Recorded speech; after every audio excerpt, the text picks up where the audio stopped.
Bonjour, aujourd'hui une petite vidéo, on va faire un mini tour du monde, c'est pas vraiment un tour du monde, mais il y a quelques infos dans certains pays qui sont assez importantes ces derniers jours. Donc on va commencer par la Belgique qui, alors je vous mettrai le lien dans la description, donc la Belgique qui a décidé à partir du 1er octobre de ne plus rendre obligatoire le masque en extérieur, uniquement dans les zones qui sont vraiment peuplées. Donc on le voit ici, dès le 1er octobre, le masque ne sera plus obligatoire à l'extérieur, sauf dans les lieux extrêmement fréquentés où les distances de sécurité ne peuvent pas être respectées. Donc ces lieux sont déterminés par les autorités locales, etc. Et puis il y a une deuxième info qui est assez importante, c'est qu'ils vont en fait... ils disent qu'ils créent un baromètre d'épidémie en fait pour voir un petit peu l'évolution de la situation, mais donc ce qu'ils vont faire, c'est qu'ils vont surtout, pour ce baromètre, se baser principalement sur le nombre d'hospitalisations, et non plus sur les tests PCR, comme c'est le cas maintenant, puis un petit peu partout. Donc là, j'avais normalement aussi trouvé une vidéo ici.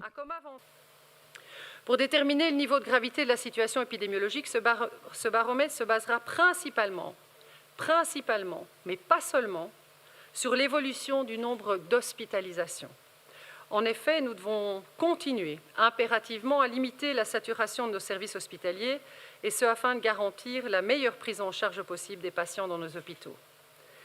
Travailler aussi sur base du nombre des hospitalisations, mais pas seulement, a comme avantage que, contrairement à d'autres indicateurs critiqués, les chiffres des hospitalisations ne souffrent pas d'interprétations différentes. Il est donc un indicateur incontesté qui permet de mesurer la gravité de la situation.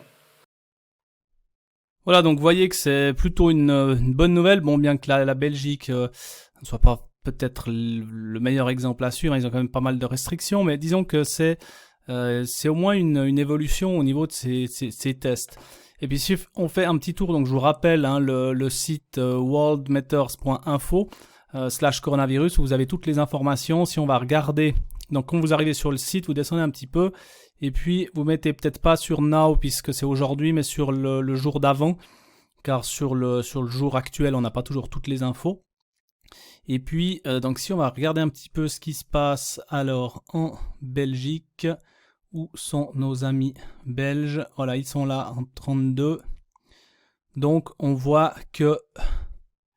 Alors ça c'était hier, ils ont eu 2200 nouveaux cas, il y a eu 4 morts. Et bon, on voit qu'eux, ils ont quand même un gros chiffre au niveau du mort par million d'habitants. Et quand on clique sur le pays, donc en fait on voit un petit peu les informations. Alors moi je vais le traduire, je vais pas le traduire là. Et puis on voit également les courbes, donc on voit les courbes des nouveaux cas, donc on voit que ça monte comme partout.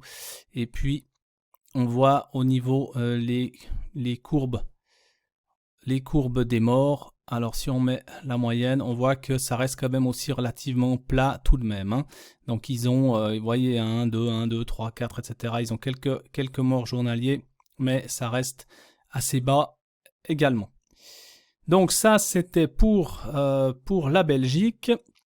Ensuite, une petite info au niveau de l'Australie. Alors l'Australie, bon, je ne sais pas si vous savez là-bas, mais c'est un peu la dictature. Et donc il y a encore François, un excellent article de François. Si vous ne connaissez pas, François, je vous invite vraiment à aller sur leur site et voir les articles qu'ils font, parce qu'ils font vraiment un super boulot de journalistes. Donc là, il y a une information. En Australie, l'interdiction de l'hydroxychloroquine, c'est du pénal. Donc, qu'est-ce qui se passe là-bas? Craig Kelly, membre du Parlement australien, était sur Sky News, une des principales chaînes de télévision australiennes, ce dimanche 27 septembre 2020. Il est membre du groupe libéral et président de la commission de l'application des lois au Parlement qui s'intéresse de près à la Covid-19. Donc, il a déclaré que l'interdiction du traitement de la Covid-19 à l'hydroxychloroquine par l'administration australienne viole le serment d'Hippocrate prêté par les médecins et qui est basé sur une étude erronée. M. Kelly a déclaré que les bureaucrates de la santé avaient interféré dans la relation médecin-patient en interdisant l'utilisation de l'hydroxychloroquine, même si le médecin pensait que le traitement sauverait la vie du patient. Les bureaucrates de la santé ont violé le tout premier principe du serment d'Hippocrate, qui est de ne pas nuire. Primum non nocere, a-t-il déclaré. De plus, l'administration ne devrait interdire l'utilisation de l'hydroxychloroquine que si les preuves montrent hors de tout doute raisonnable que, d'une part, l'hydroxychloroquine ne fonctionne pas, et d'autre part, qu'elle est dangereuse. Des études récentes montrent que cette proposition n'est plus viable, et ils doivent lever leur interdiction, sinon ils sont impliqués dans des crimes contre l'humanité et ils devraient être traduits en justice pénale à la haie, a-t-il déclaré. Donc après, je vous laisserai si vous avez envie de lire tout l'article, je vous le mets dans les descriptions. Donc on voit que ça bouge quand même un petit peu à gauche à droite. Et puis on va continuer ce petit tour d'infos avec la France. Alors la France, là, ça devient très compliqué pour la France. J'ai une jolie petite vidéo, un petit bout à vous montrer d'Olivier Véran. Lors de son audition à la commission d'enquête au Sénat le 25 septembre, qui a déclaré que il y avait une étude comme quoi les masques ne servaient à rien contre la grippe. Alors c'est assez extraordinaire quand même de déclarer ça. Donc si ça sert à rien contre la grippe, je me demande à quoi ça sert contre le Covid. Donc on écoute l'extrait. Beaucoup de questions sur la grippe et je m'en réjouis. La campagne antigrippale, elle commence le 13 octobre, comme chaque année. Elle ne commencera pas avant, puisque si on vaccine trop tôt, le vaccin perd en efficacité dans la durée et donc il ne protégerait pas au bon moment. Par ailleurs, nous avons déjà les conclusions de l'épisode grippal dans l'hémisphère sud qui montrent que la grippe a été, retardée. Donc habituellement, elle intervient en France à partir du 20 décembre. Il y a des raisons de penser qu'elle interviendra encore plus tard. 2, elle a été faible, masque, gestes barrières, enfin, surtout gestes barrières d'ailleurs, parce que le masque, les études montrent que ça marche pas trop là-dessus, mais vous avez gestes barrières, enfin, surtout gestes barrières d'ailleurs, parce que le masque, les études montrent que ça marche pas trop là-dessus, mais vous avez gestes barrières, enfin, surtout gestes barrières d'ailleurs, parce que le masque, les études montrent que ça marche pas trop là-dessus. Voilà, donc merci Monsieur Véran, ministre de la Santé, assez extraordinaire. Et puis, je voudrais vous faire juste écouter aussi, vous faire voir un extrait que j'ai coupé. On pourrait voir l'extrait complet dans le lien de l'excellent Laurent Toubiana qui répond à un journaliste sur BFM concernant l'affolement général des cas. Donc on regarde cette petite vidéo. Va-t-on reconfiner? On en parle donc ce soir. Est-ce qu'on doit reconfiner pour mettre fin à cette épidémie, même localement, comme c'est le cas par exemple en Espagne? Pardon messieurs, mais on a l'impression que toutes les mesures mises en place jusqu'à présent n'enrayent pas la propagation, la progression de cette épidémie. Bonjour. Bonsoir. Est-ce qu'on doit reconfiner alors? Vous savez, sur ce plateau, j'avais dit il n'y a pas si longtemps, tout ce que j'entends est faux. Je continue à le dire. Alors, j'avais dit presque tout ce que j'entends est faux. Et ce que je vais dire là ce soir va vous sembler une énormité. Et je sais bien que je peux choquer les gens en le disant. Nous avons signé à 200 chercheurs une tribune qui disait « Nous ne voulons plus être gouvernés par la peur ». Cette tribune, c'est 200 chercheurs de toutes les disciplines et des médecins. Nous pensions avoir été entendus. Nous avions en tout cas pas cette prétention, mais cet espoir. Et effectivement, le Premier ministre, le 11 septembre, n'a pris aucune mesure. Et là, le coup de bâton arrive, si vous voulez, hier. C'est un coup de bâton, ce qui a été annoncé hier pour vous. Écoutez, pendant à peu près un tiers du temps, on a entendu un discours technocratique auquel on ne comprenait rien sur la forme, mais sur le fond, on l'entendait très bien. C'était... Il se passe quelque chose de grave en France, il va y avoir une seconde vague peut-être, et nous allons prendre, et après pendant deux autres temps équivalents, c'est-à-dire 2 tiers du temps, on nous a assommés avec des mesures absolument extravagantes. Donc, si vous voulez, tout s'appuie dans cette affaire-là sur une peur, et cette peur est fondée sur quoi exactement? Sur des courbes qui baissent, des hospitalisations, là je viens d'entendre, qui sont finalement, somme toute, tout à fait Standard, je regarde, moi, là, Pardon, en ce moment. 31 000 morts en France en 3 mois, c'est pas tout à fait standard. Mais pourquoi? Est-ce que vous êtes sûr de ça? Au regard Vous des savez- épidémies récentes, Au regard de quelles épidémies? 31 000 au morts, regard des virus déjà, il n'y a eu récents, que 20 000 la morts grippe, c'est 8 à hospitalisés. 10, Pardon 12 000 morts par an, par exemple. Le premier, en janvier 2017, il y a eu 15 000 morts de la grippe. Donc voilà. 15 000 morts on de la est à grippe 2 en fois un plus sur mois. 3 mois. En un mois. Vous voyez? Et il y a eu d'autres. On n'a pas arrêté l'économie pour autant. Il ne me semble pas. Votre avis, vous n'avez pas répondu à la question. Reconfiner, ça ne servirait à rien, ce serait même Écoutez, dangereux. Pourquoi? Eh bien, simplement parce que à l'heure actuelle, l'épidémie est passée, elle est derrière nous. Elle a. Ce n'est pas ce qu'on dit dans les hôpitaux, pardon. Mais c'est pas ce qu'on dit dans les hôpitaux. Mais écoutez, les hôpitaux ne font pas d'épidémiologie. Ils soignent des gens. Aujourd'hui, ce que j'ai entendu là depuis tout à l'heure, c'est un problème de management des hôpitaux. Donc, écoutez. Pardon, si les services de réanimation pleins, c'est un problème de management des hôpitaux, c'est ça?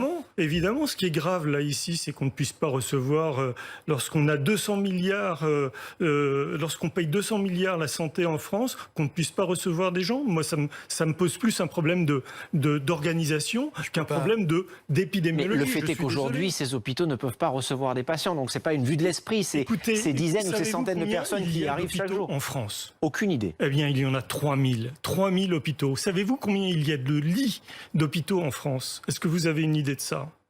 Clairement pas suffisamment. Il y a 400 000 lits d'hôpitaux en France. Vous voyez, on met quand même beaucoup d'argent dans la précisément, santé. Mais normalement, le système est dimensionné pour faire face. Donc ça nous dit aussi l'importance de cette épidémie. Si tous ces hôpitaux, tous ces lits sont incapables d'accueillir les patients, ça dénote un problème, non? Si il y a réellement une épidémie, or, la seconde vague dont on parle et qui est la clé de voûte de tout ça, est en fait un postulat. C'est une conjecture. Ça ne s'est jamais produit des deuxièmes vagues d'épidémie. Ça n'existe pas. Est-ce qu'il y a eu une deuxième vague? Ça peut être un rebond, appelez ça comme vous voulez, mais ce que l'on constate tous les jours ici même, c'est que les gens qui travaillent dans ces hôpitaux nous disent on a des patients tous les jours qui arrivent et qui sont positifs à ce virus. Vous imaginez la difficulté pour les gens qui doivent porter toute la journée un masque, qui doivent maintenant, qui sont interdits. C'est notre cas à tous, donc oui, j'imagine bien. Oui. Pardon? C'est notre cas à tous, donc j'imagine bien. Oui, mais ce sont des mesures surdimensionnées par rapport au danger réel. Si vous voulez, le danger réel, à l'heure actuelle, j'ai apporté quelques cours, mais ça sert strictement à rien. À l'heure actuelle, même le nombre... Écoutez, il y a un chiffre, on nous a abreuvé de chiffres, et on est passé du chiffre à la mesure sans direct. On n'a même pas cherché à comprendre quoi que ce soit. Aujourd'hui, on fait des tests, 10 millions de tests, c'est un échantillon énorme. 10 millions, parmi ces 10 millions, il y a 96% de gens négatifs. Et sur les 4% restants, il y a 95% de gens qui ne sont pas malades, durement touchés. Ce qui veut dire, si vous voulez, qu'une masse énorme de gens supportent des mesures extrêmement dures pour un nombre faible de personnes malades. On l'aura compris. Merci, messieurs, d'être venus débattre sur ce plateau. Donc j'aime bien Laurent Toubiana parce qu'il arrive toujours à rester assez calme par rapport à la situation et vraiment voir les chiffres. Il est un peu comme le professeur Toussaint. Donc c'est des gens qui sont heureusement qu'on continue d'inviter ces gens encore un peu sur les plateaux qui puissent aussi donner une contrepartie de la panique générale. Je pense que c'est important qu'il y ait vraiment des avis différents parce qu'on a un peu que ça, hein. Personne n'est d'accord sur ces plateaux télé, donc c'est bien qu'on n'ait pas qu'une seule parole, hein. Et puis on va finir cette petite vidéo avec l'Espagne. Donc l'Espagne, je viens de voir un tweet donc de Corinne Reverbel, hein. Je vous invite à vous abonner à cette dame parce qu'elle donne des bonnes informations. C'est Sylvano Trotta qui me l'a fait découvrir. Et puis donc elle a retweeté un tweet qui dit que l'Espagne vient de changer ses critères de diagnostic. Donc enfin ça se réveille avec ces tests PCR, hein. Donc maintenant un test PCR sans symptômes avec un CT de 30 à 35 n'est plus considéré comme un cas, ce qui fait dramatiquement tomber la courbe des cas en Espagne.